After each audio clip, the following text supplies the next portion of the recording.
بسم اللہ الرحمن الرحیم۔ السلام علیکم ورحمۃ اللہ وبرکاتہ۔ قرآن حکیم کا دعویٰ ہے کہ اس میں کوئی بات باطل داخل نہیں ہو سکتی، اس لیے کہ قرآن حکیم کا ایک ایک حرف اتنی زبردست کیلکولیشن اور اتنے حساب و کتاب کے ساتھ اپنی جگہ پر فٹ ہے کہ اسے تھوڑا سا ادھر ادھر کرنے سے وہ ساری کیلکولیشن ترم برم ہو جاتی ہے، جس کے ساتھ قرآن پاک کی اعجازی شان نمایاں ہے۔ اتنی بڑی کتاب میں اتنی باریک کیلکولیشن کا کوئی رائٹر تصور بھی نہیں کر سکتا۔ بریکٹس میں دیے گئے یہ الفاظ بطور نمونہ ہیں، ورنہ قرآن کا ہر لفظ جتنی مرتبہ استعمال ہوا ہے وہ تعداد اور اس کا پورا بیک گراؤنڈ اپنی جگہ خود علم و عرفان کا ایک وسیع جہان ہے۔ دنیا کا لفظ اگر 115 مرتبہ استعمال ہوا ہے تو اس کے مقابل آخرت کا لفظ بھی 115 مرتبہ ہی استعمال ہوا ہے۔ اسی پر قیاس کرتے ہوئے شیاطین اور ملائکہ ان دونوں کا لفظ 88 مرتبہ استعمال ہوا ہے۔ موت و حیات 145 مرتبہ، نفع اور فساد 50 دفعہ، اجر اور فصل 108 مرتبہ، کفر و ایمان 25 مرتبہ، شہر کا لفظ 12 مرتبہ استعمال ہوا ہے، کیونکہ شہر کا مطلب مہینہ ہوتا ہے اور سال میں 12 مہینے ہوتے ہیں، اس لیے شہر کا لفظ 12 مرتبہ استعمال ہوا، اور یوم کا لفظ 360 مرتبہ استعمال ہوا ہے۔ اتنی بڑی کتاب میں اس عددی مناسبت کا خیال رکھنا کسی بھی انسانی مصنف کے بس کی بات نہیں، مگر بات یہیں ختم نہیں ہوتی۔ جدید ترین ریسرچ کے مطابق قرآن حکیم کے حفاظتی نظام میں 19 کا عدد بڑا عمل دخل ہے۔ اس حیران کن دریافت کا سہرا ایک مصری ڈاکٹر راشد خلیفہ کے سر ہے، جو امریکہ کی ایک یونیورسٹی میں کیمسٹری کے پروفیسر تھے۔ 1968 میں انہوں نے مکمل قرآن پاک کمپیوٹر پر چڑھانے کے بعد قرآن پاک کی آیات ان کے الفاظ و حروف میں کوئی تعلق تلاش کرنا شروع کر دیا۔ رفتہ رفتہ اور لوگ بھی اس ریسرچ میں شامل ہوتے گئے، حتیٰ کہ 1972 میں یہ ایک باقاعدہ اسکول بن گیا۔ ریسرچ کے کام جو ہی آگے بڑھا، ان لوگوں پر قدم قدم پر حیرتوں کے پہاڑ ٹوٹ پڑے۔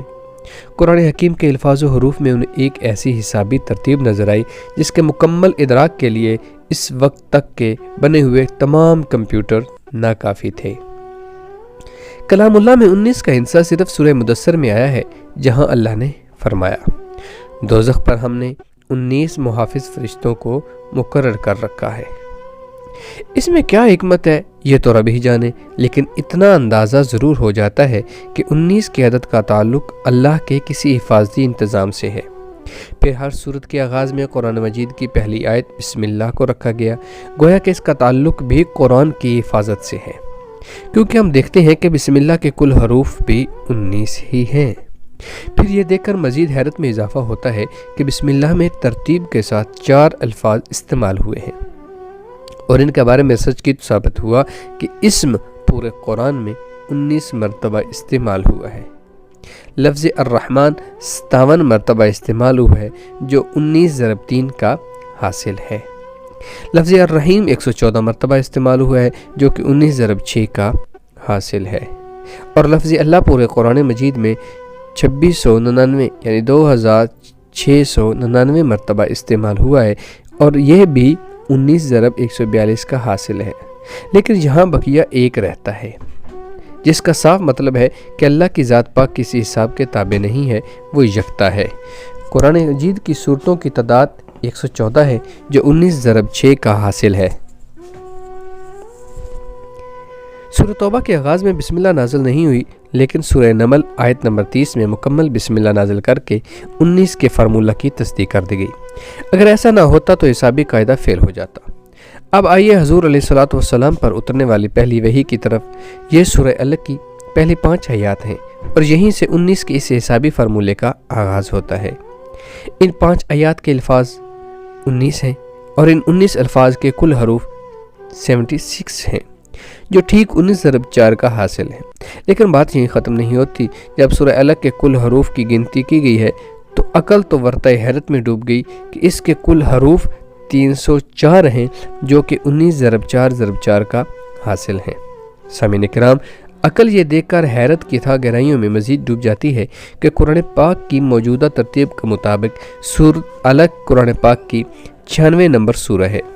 اب اگر قرآن کی آخری سورہ والناس کی طرف سے گنتی کریں تو خیر کی طرف سے سورہ الگ کا بھی 19 نمبر بنتا ہے، اور اگر قرآن کی ابتدا دیکھیں تو اس 96 نمبر سورہ سے پہلے 95 صورتیں ہیں جو ٹھیک 19 ضرب 5 کا حاصل ضرب ہیں، جس سے یہ بھی ثابت ہو جاتا ہے کہ صورتوں کے آگے ترتیب انسانی نہیں بلکہ اللہ تعالیٰ کے حسابی نظام کا ہی ایک حصہ ہے۔ قرآن حکیم کی سب سے آخر میں نازل ہونے والی صورت کی ترتیب بھی کچھ ایسی ہی ہے۔ سورۃ فاتحہ کے بعد قرآن حکیم کی پہلی سورت سورۃ بقرہ کی کل آیات 286 ہیں۔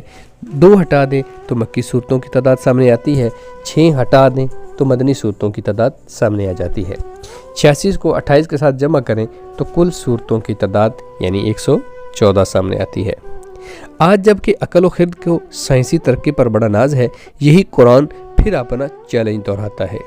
حسابدان، سائنسدان، ہر خاص و عام، مومن کافر سبھی سوچنے پر مجبور ہیں کہ آج بھی کسی کتاب میں ایسا حسابی نظام ڈالنا انسانی بساط سے باہر ہے۔